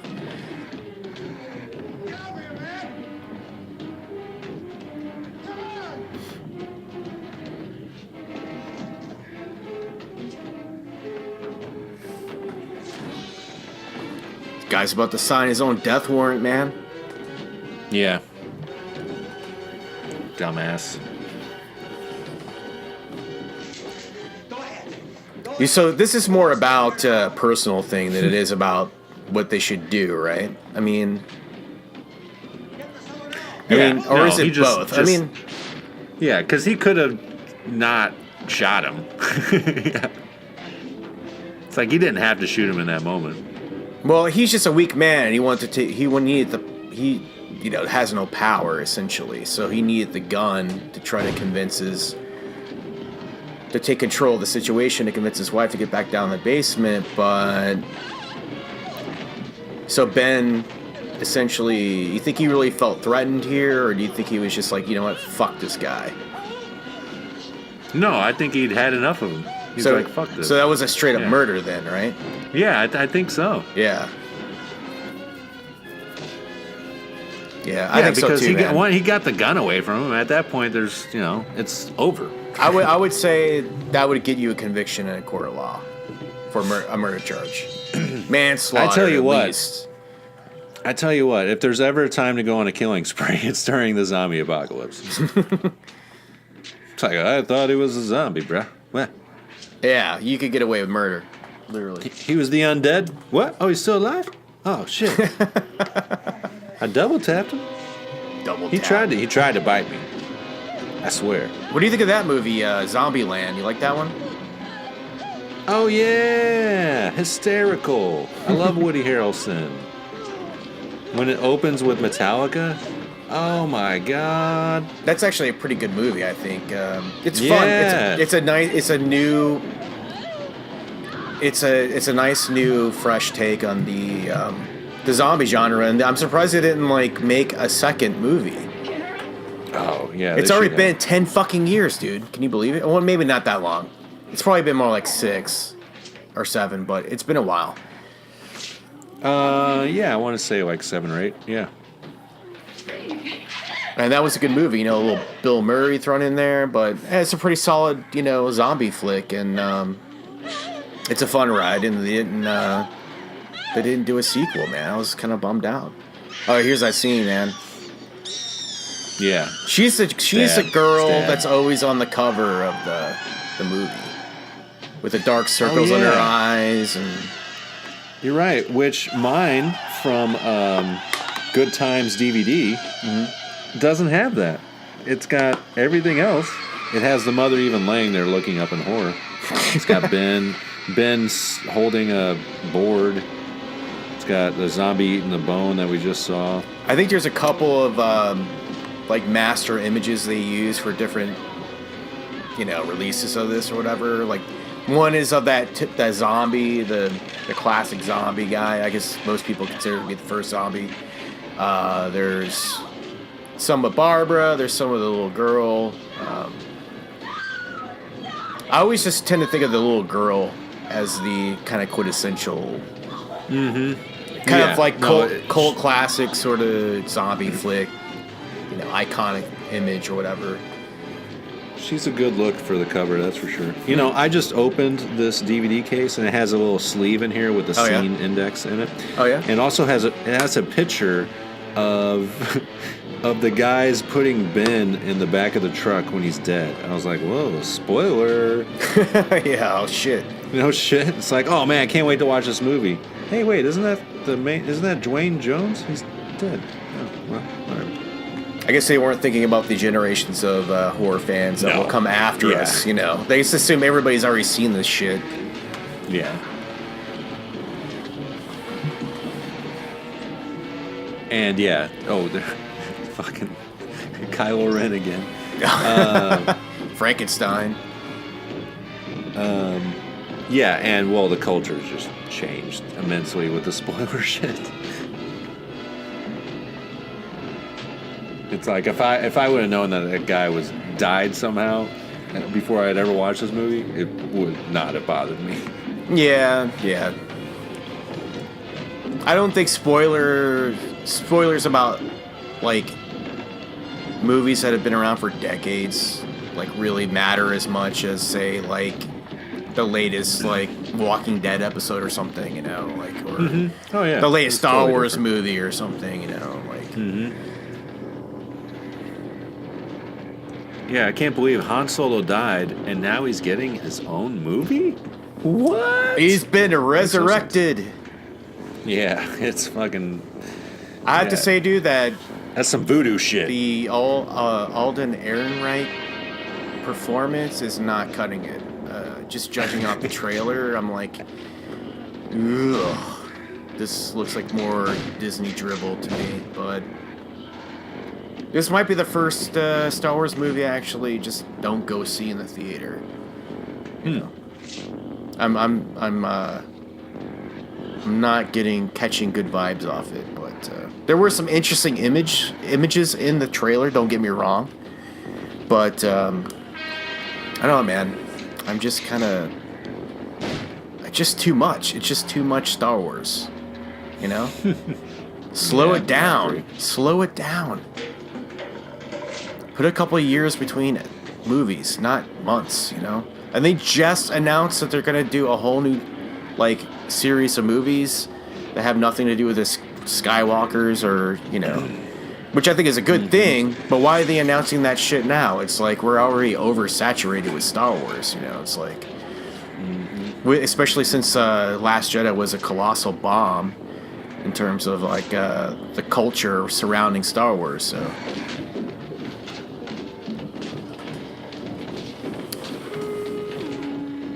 The night becomes the dawn. Yep. Well, they got that helicopter budget. I know. I was looking at that too. I was like, they must have like been able to rent a helicopter for. They must have had a friend of a friend who was like willing to do a day of shooting for like $1,000 or something.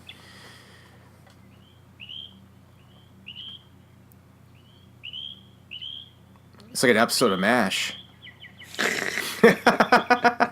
Jesus. Is that Alan Alda? Da, da, na, na, na, na, na, na. That was a good show, man. Yeah, never really watched it. Oh man, it was good. It had good writers. Really good writers. Oh man, this is where the zombie dogs come in. Yep.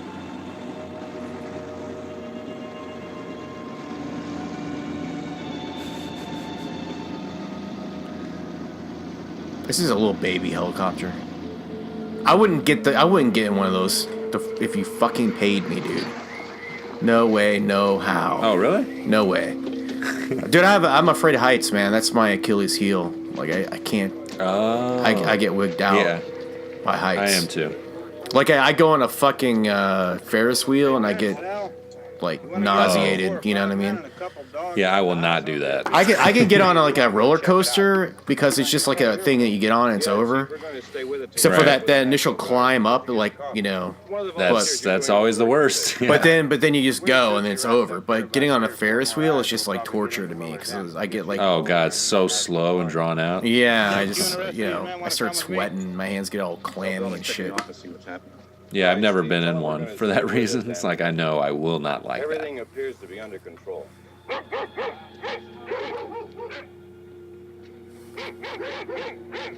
Doggies? No, I'm one of you guys, I swear. Yeah, he should have been. I mean, come on, man. He's like, you're the lone survivor. You fucking made it. You should have, like, I don't know, the guy is come out singing and dancing. Yeah, I mean, he obviously, like, is a smart guy, so he would have been able to maybe anticipate that maybe he would just get fucking shot, like, you know. There's a fucking militia outside of people drinking beer. Yeah, these are a bunch of fucking gun-happy, you know, yokels, essentially just, they're there to do a job, which is to shoot shit, and they don't really care, you know. They're not thinking about basic human rights here. They're not worried about the back blow of making bad decisions. So wouldn't you think, especially as a black man in the 60s, I don't know, tie your underwear to a stick and wave it out a window first or something? Like, you know. I do like the fact that that's how the movie ended, though. You know what I mean? Like, oh, it's great. It's very indiscriminate, you know? It's like, it's kind of like, it always reminds me of that line in Unforgiven, you know, where he says that, where he shoots him, it's, what's his name? Fucking Clint Eastwood. And he shoots the guy, and the guy goes, "I don't deserve this." And Clint Eastwood says, "Deserves got nothing to do with it." You know, because death is just sort of like this indiscriminate thing. You know, it just happens. And so, yeah, that was a really bold way to end a movie like this. You know, and you can. I always remembered him walking out, but I think that was. I think that's the remake. He comes out and he's an actual zombie. Yeah. You know, it's weird. I thought that too, and he just gets shot through the window. Yeah. Which is like even worse, you know? Yeah. And they got these fucking meat hooks. Oh, man. Yeah, the meat hooks, man. That makes it so much more like impersonal, because, you know, it's like they're just dragging these bodies out to get burned. But I love how it just becomes brutal. This editing thing with these photographs, you know, and just, you know, yeah, like it's cool. It's being memorialized, or not memorialized. What's the word? Journalized or something, you know, like this is a like thing. You're looking through a paper. Yeah, like this is a thing that happened, and you're already removed from the whole moment and. There was this whole story there that happened that you didn't totally even know as a regular citizen or somebody maybe who survived, you know, like, and this was like, you know, like innocent people got killed, and it's just interesting. It's an interesting way. It's thought-provoking, you know. Yeah, I love it. It's not like you just got sucked through the turbine of a plane or something, you know.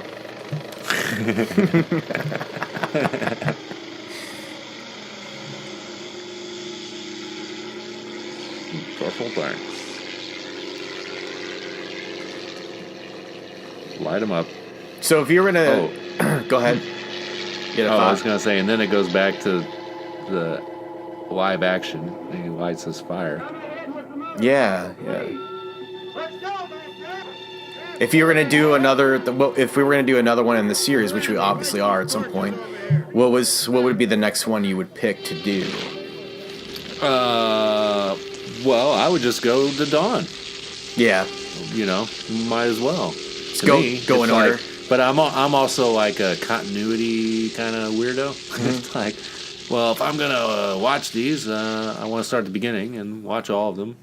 No matter how much I hate, you know, one in the middle or whatever. Yeah, we should definitely do, you know, the whole, well, I wouldn't say the whole, but the big ones, the juggernauts, you know, we can do. Oh, where's that end with you? Is it end at day? I think it ends at day, probably. Well, we could probably stick in the remake of Dawn. I think that might be a good one. Because that's good. You're not a fan of Land of the Dead? I really like that one. I don't know why. I need to go back and rewatch. Don't like it. Sometimes my opinions are outdated, you know, because I haven't seen a movie in a long time, and so I'm just going off an old impression. And you know, you change all the time, so you go back and you rewatch. You go, oh, hey, that's maybe not as bad as I thought. But I would definitely say, you know, obviously Dawn and Day would be the first two, and then if there was any other room on the list as far as Romero zombie flicks go, then yeah, we could throw that one in, or maybe even the remake too. But You know me, I'm game for anything. Mm-hmm. Shit, man, we made it through. That went by so fast, man. It was very fast. It's a good movie. It's a classic, and that's why it's persisted, even though it's a very early film from the group of people that made it. Is sometimes those stick around like this one. Yeah, right. It's iconic. I mean, it introduced something totally new. I'm not really totally new, but a different twist on zombies in general. Zombies were around, but they weren't like this. So, yeah. They don't call him the Godfather of the Dead for nothing, man. Oh yeah. The guy brought forth the whole genre and did it in an interesting way. And now he's dead. No, he died. I remember he died right around the time we did Creepshow 2 last year. Oh, that's right. That is right. We missed it by like a couple of weeks because our scheduling got hung up. But it was just surely a coincidence that I wanted to do Creepshow 2, and then he died. So we already had that one on the docket to do, and then he died, and then it took us a while to get it done. But it was a good time to do it because it gave us a chance to remember, the works of Romero and stuff. I remember, Alex said in the commentary that he actually didn't like George Romero's movies, or he didn't like his zombie, of the Dead series stuff. Yeah, he was more. Yeah, he's not like a zombie guy. He likes the Return stuff, I think, or that some of the other stuff better. But it's boring to him. Yeah, he doesn't like it, But anyway, yeah, so I never had the pleasure of meeting the guy, but I heard he was very gracious to fans and helped spawn a lot of... very tall man.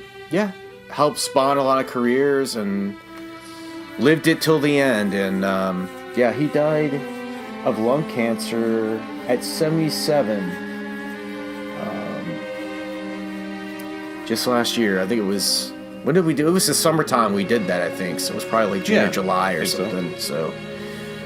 But man, we'll add some more Romero classics to the list, I think, for this year, and then I'm gonna think of the Dead. Of the Dead will be I'll have a Of the Dead pack or something, and we'll just add some movies there. I'm trying to think of what would be a cool one to do for the next.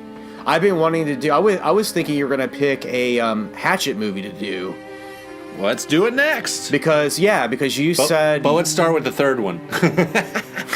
Yeah, right? You said you wanted to do, a Hatchet movie. It was on just a short list of things you said last year, and we never got around to it. Yeah. And I really want to do them because I like them. I've only seen them one time, though, so I want to get to know them better. So let's just do Hatchet next.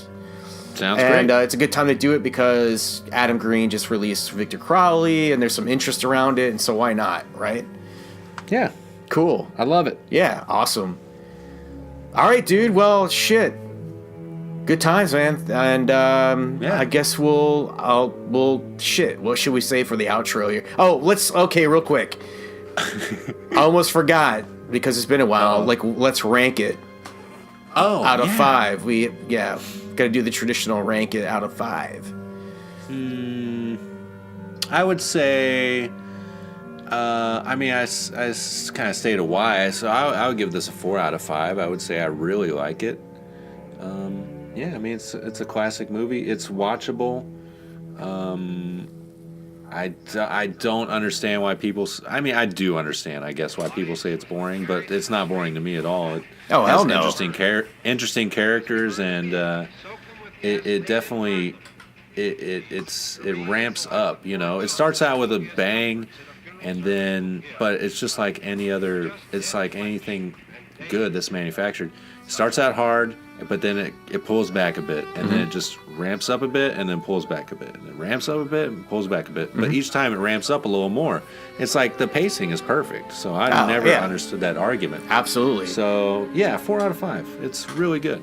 Yeah, dude. I totally agree with that. I'll give it a 4 out of 5 too. So, you know, I mean, I would even maybe say a 5 out of 5 to be generous. Just saying because it's an all-time classic horror movie, and it's very share friendly. You know, it's a movie for everybody because it's always out there. So it's gonna, you know, it's one of those movies that you could pick up when you're like 10 or when you're like 40. You know, it's always around, and it's a good movie to. It's like Frankenstein, the original one, or something. You know, it's like you know, it's a classic. To me, it's not perfect, but it's flawless in its own way. You know. Just meaning that it was done on a shoestring budget, and it could have followed a very classic formula in terms of storytelling, and it didn't. It you know, it did something really original, which is amazing, you know, for the time and the place and everything. And so kudos, I would say it's a 4 or 5 out of 5, and yeah, awesome movie. So good pick, man. Good choice. I picked a good one. Yeah, man. Hells yeah. Hell yeah. Good on me. All right, dude. Well, till next time, dude. Stay awesome. Stay R-rated. Cheers. Rated R. There you go.